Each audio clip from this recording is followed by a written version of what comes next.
പശ്ചിമേഷ്യയിലെ യുദ്ധവും പ്രതിസന്ധിയും അവസാനിച്ചിരിക്കുകയാണ്. ക്രൂഡ് ഓയിൽ വിലയിലുണ്ടായ കുതിപ്പും അവസാനിച്ചു. $80 ഉയർന്ന ബ്രെന്റ് ക്രൂഡ് വില ഇപ്പോൾ $68. വിപണിയിലെ റിസ്ക് സൂചിപ്പിക്കുന്ന വോളറ്റിലിറ്റി ഇൻഡെക്സിൽ ഗണ്യമായ താഴ്ചയുണ്ടായിട്ടുണ്ട്, 12%. ഈ സംഭവ വികാസങ്ങൾ വിപണിയിൽ എന്തെല്ലാം മാറ്റങ്ങളാണ് ഉണ്ടാക്കുക? Welcome to Geojit spotlight. പ്രതിസന്ധി അവസാനിച്ചത് ശുഭമാണ്, പോസിറ്റീവാണ് എന്ന് പ്രത്യേകിച്ചും പറയേണ്ടതില്ല.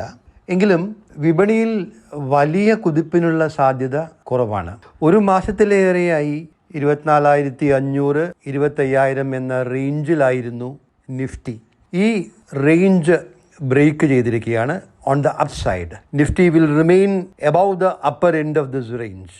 എങ്കിലും തുടർച്ചയായി വിപണി ഉയർന്ന് ഏറെ മുകളിലേക്ക് പോകാനുള്ള സാധ്യത കുറവാണ്. എന്തുകൊണ്ട്? ഒന്ന്, FII ആക്ടിവിറ്റിയിൽ ഒരു ഇൻട്രസ്റ്റിംഗ് ട്രെൻഡ് ഉണ്ട്. FIIs were buyers during many days of the crisis. India Pakistan സംഘർഷ സമയത്തും FIIs buyers ആയിരുന്നു. ക്രൈസിസ് സമയത്ത് വാങ്ങുക എന്നതായിരുന്നു FIIസിന്റെ investment strategy. DIIs we know have been sustained buyers thanks to the continuous money flows into mutual funds, particularly through SIPs. ഉയർന്ന ലെവലിലേക്ക് market നീങ്ങുമ്പോൾ FIIs ഇനിയും വിൽക്കാൻ സാധ്യതയുണ്ട്. For FIIs there are cheaper markets like China, Hong Kong and many other emerging markets. Possible FII selling, potential FII selling will put a cap to the ongoing rally. രണ്ട്, fundamental അനാലിസിസിൻ്റെ കാഴ്ചപ്പാടിൽ നോക്കിയാൽ വിപണിയിൽ valuation comfort ഇല്ല. Nifty is now trading at around 22 times, slightly above 22 times estimated FY26 earnings. ഇത് കഴിഞ്ഞ 10 വർഷം ആവറേജായ 18.5 PE കൂടുതലാണ്. എങ്കിലും ഓവർ വാല്യുവേഷൻ എന്ന് പറഞ്ഞുകൂടാ. ഇന്ത്യയുടെ വാല്യുവേഷൻ ദീർഘകാലത്തേക്ക് ഉയർന്നു തന്നെ നിൽക്കാനാണ് സാധ്യത. കാരണം ഇന്ത്യയുടെ GDP growth and corporate earnings growth potential മറ്റ് രാജ്യങ്ങളുടേതിനേക്കാൾ മികച്ചതാണ്. അതിനേക്കാളും പ്രധാനമായി പറഞ്ഞാൽ തുടർച്ചയായി വിപണിയിലേക്ക് പണം ഒഴുകുകയാണ്. മുമ്പത്തെ ജനറേഷൻ സേവേഴ്സ് ആയിരുന്നു, ഇപ്പോഴത്തെ ജനറേഷൻ ഇൻവെസ്റ്റേഴ്സാണ്. ഈ ഫൈനാൻഷ്യലൈസേഷൻ ഓഫ് സേവിങ്സ് ഒരു ദീർഘകാല ട്രെൻഡാണ്. This can impart resilience to the market. So India will continue to attract premium valuations. There is no doubt about that. The important question is how much premium is justified.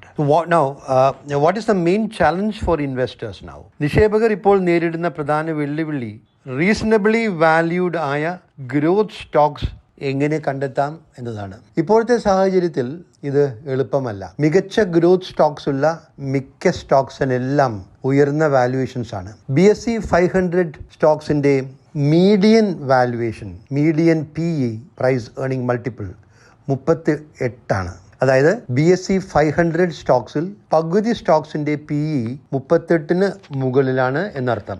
മികച്ച growth prospects ഉള്ള പല സ്റ്റോക്സിന്റെയും PE 50, 60, 70, 80 ഒക്കെയാണ്.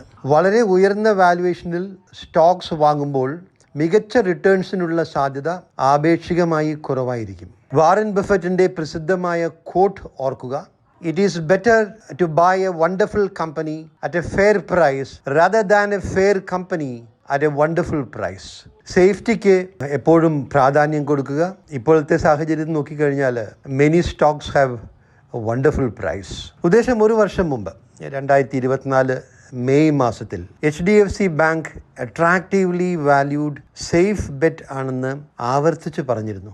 3 തവണ പറഞ്ഞിരുന്നു. അപ്പോൾ സ്റ്റോക്സിന്റെ വില 1,450 രൂപയായിരുന്നു. ഇപ്പോൾ അറൗണ്ട് 1,970 രൂപ. ഈ സ്റ്റോക്ക് ഒരു വർഷം ഒരു റിട്ടേണും നൽകിയില്ല, എന്നിട്ടും ഇത് ആവർത്തിച്ച് പറയുന്നു എന്നതായിരുന്നു നിരവധി കമന്റ്സ്. വാല്യുവേഷൻ കംഫർട്ട് ഉള്ളത് കൊണ്ടും മികച്ച ട്രാക്ക് റെക്കോർഡുള്ള ഹൈ ക്വാളിറ്റി സ്റ്റോക്സ് ആയതുകൊണ്ടുമാണ് ആവർത്തിച്ച് പറഞ്ഞത്. ഒരു വർഷം റിട്ടേൺ കുറവാണ്, അതുകൊണ്ട് കാര്യമില്ല എന്ന് പറയുന്നത് റീസൻസി ബയസ് എന്നാണ് സൈക്കോളജി ഇൻവെസ്റ്റിങ്ങിൽ പറയുന്നത്. ബിഹേവിയറൽ ഫൈനാൻസിൽ പറയുന്നത് റീസൻസി ബയസ്. റീസെൻ്റ് ആയിട്ടുള്ള കാലത്തെ ഒരു ട്രെൻഡ് മാത്രം നോക്കി ഇൻവെസ്റ്റ്മെൻറ്റ് ഡിസിഷനിൽ എത്തുന്നതാണ് റീസൻസി ബയസ്. ഇതുപോലെ LNT, ഭാരതി എയർടെൽ തുടങ്ങിയ സ്റ്റോക്സും പറഞ്ഞിരുന്നത് ഓർക്കുക.